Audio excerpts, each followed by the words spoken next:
Assalomu alaykum do'stlar, hammaga. Juda ham ko'p odam yozyapti kommentarda, nima uchun mikrofon bermadi sizlarga, u yerda nima bo'ldi, qanaqa narsa bo'lib ketdi, odam ko'payib ketdi deganlarga do'stlar, mana ko'rishlarim mumkin. Mana shu nima dedi, o'rtamizda hozirlikdan kelishmovchilik bo'ldi, lekin alhamdulillah hal qildik, chiroyli do'stona shaklda hal qildik akalar. Hammasi yaxshi, chiroyli, prosta nima bo'ldi?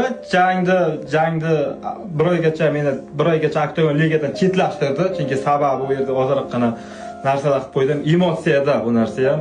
O'zim atayin qilganim yo'q. Rahmat. Asosiysi kim nima degani bilan ishim yo'q. Asosiysi ota-onamni xursand qildim. Eng baxtli inson o'sha yerda men bo'ldim akalar. Eng xursand bo'lgan joyim shu. Meni qo'llab-quvvatlab, padishga qilib turgan vatanimga, mana O'zbekistondan qanchadan qancha insonlar padishga qilyapti.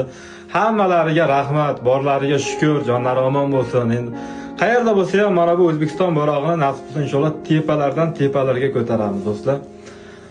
Shunaqa gaplar. Juda ham ko'p o'ndan so'raganchi sababman.